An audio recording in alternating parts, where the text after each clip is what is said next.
Good morning, everybody. I thought you might like a story, and I've missed reading stories this week. It's one of my favourite things to do. So I had a little look around at home, and I have still got a few books here. And this is one of my favourites. It's a lovely rhyming story, and it's called The Lion Who Wanted to Love.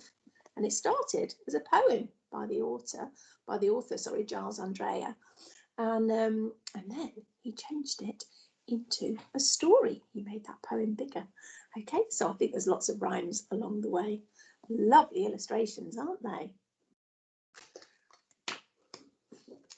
Oh, nice paw prints on the cover. The Lion Who Wanted to Love. That's our title page. Oh, and another one.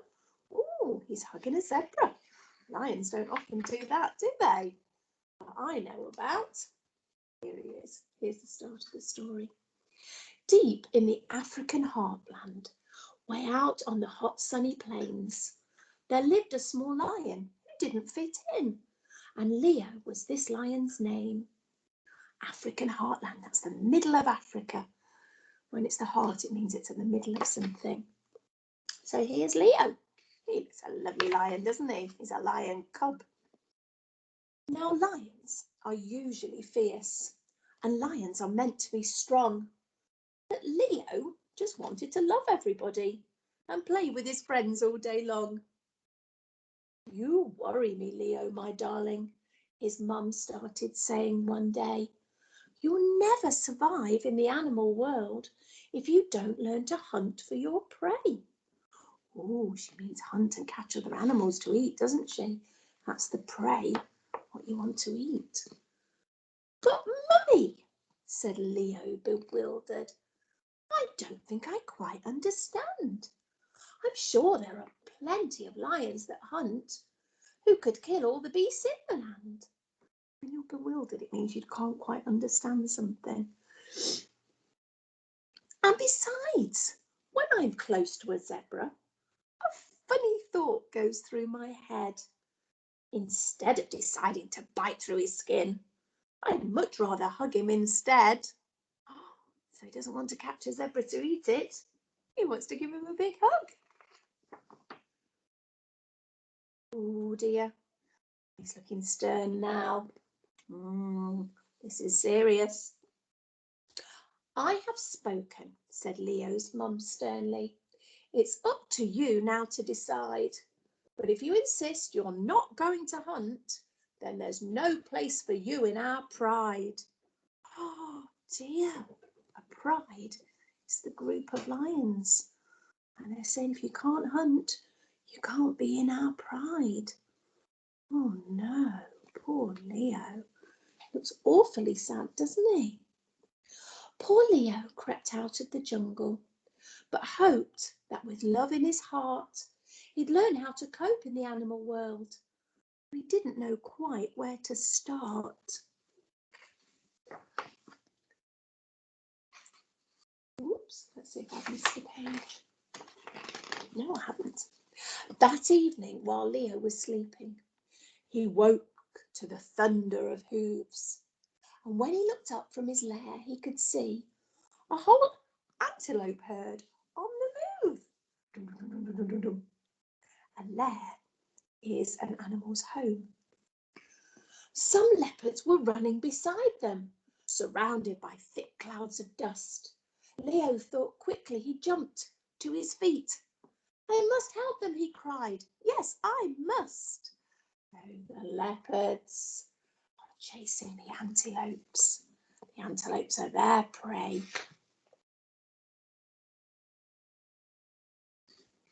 Then he caught sight of two injured young ones who couldn't keep up with the bunch.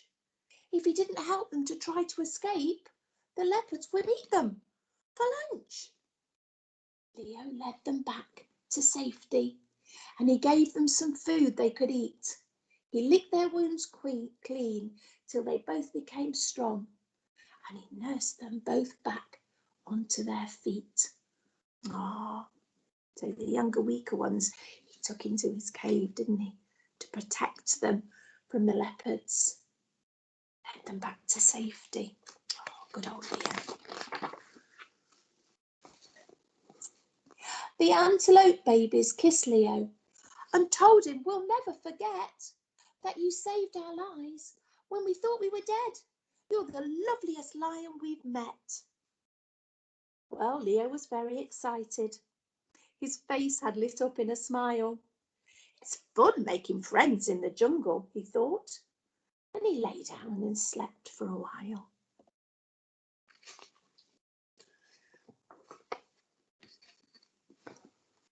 From that day on, Leo decided to run to each squeal and each cry, and he led little hippos to watering holes, and he taught baby birds how to fly.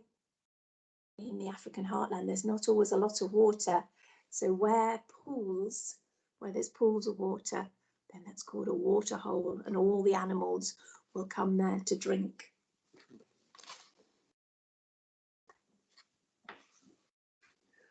Oh, he helped a giraffe who'd been injured and a vulture who'd broken his wing. Here's the vulture up here, look.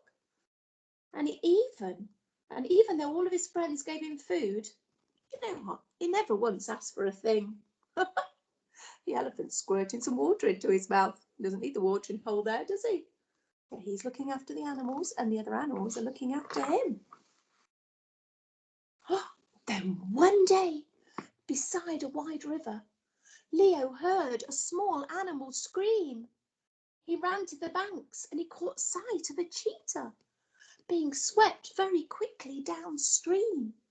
Downstream is the way that the water's going. Oh dear, he's being washed away. Please help, cried the cheetah in panic. I haven't yet learned how to swim. The waterfall's going to drown me, I'm sure. Oh no. With a splash, Leo boldly leapt into the water. The cheetah was heading downstream towards the waterfall. Will Leo be able to save him?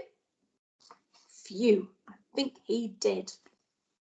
He managed to rescue the cheetah and push him quite safe to the side. But as he was trying to scramble ashore, Leo slipped and got caught in the tide. So he's been washed downstream now. The river was crashing and foaming, and Leo let out a loud yelp. The waterfall wasn't too far away now. So the cheetah rushed off to find help. I hope some animals do come and help him. Who will it be? Who will it be? Lots of animals.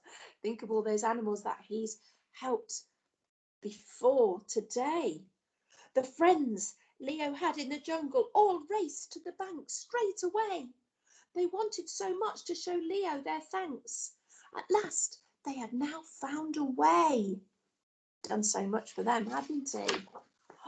Wow! Look at that, a chain of animals on the rocks. They clambered on rocks through the rapids and linked themselves up tail and paw. An elephant wrapped his long trunk round a tree, which anchored them safe to the shore. There's anchors, aren't there, that go under the water to hold a ship in place. So when we anchor something, we hold it in place. So that's what the elephant's doing here. He's holding the whole line of people in place. Wow, and these are the rapids. Oh, the water moving rapidly or quickly. And when Leo got to the rapids, a lioness dipped down her head. She lifted him gently across to the bank.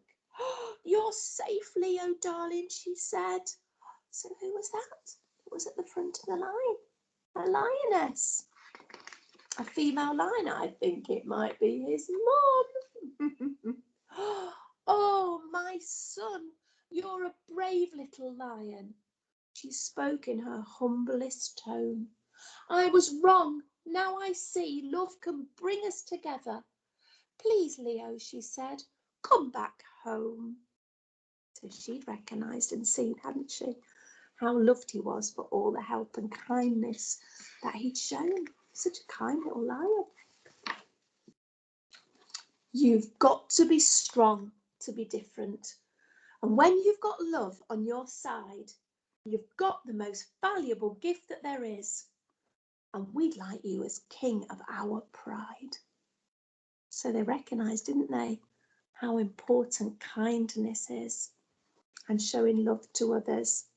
What a lovely story. Do you remember what a pride is? Yeah, do you remember? A pride is the group of lions, isn't it? We learned some lovely words in here, didn't we? We learned pride. We learned rapids, okay, which was the very fast water, and the water was moving downstream. Do you remember the way it was coming downstream? So we learned rapids and downstream and pride, which was the group of animals.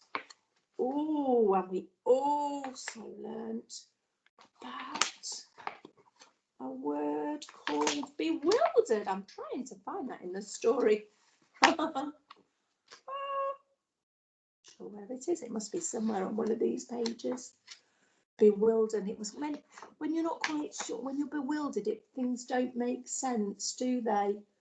And the lair. Do you remember we learned the word lair, which was the animal's cave home? Animal's home.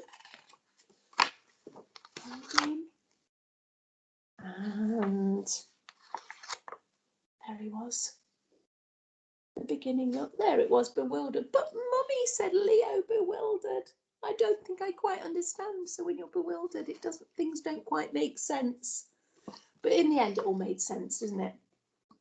Because Leo was a loving lion. I hope you enjoyed the story, and I hope you have a lovely day as well, and a fabulous half term. Take care, everyone, and we'll see you on Monday the 7th when we're back. Take care. Bye-bye.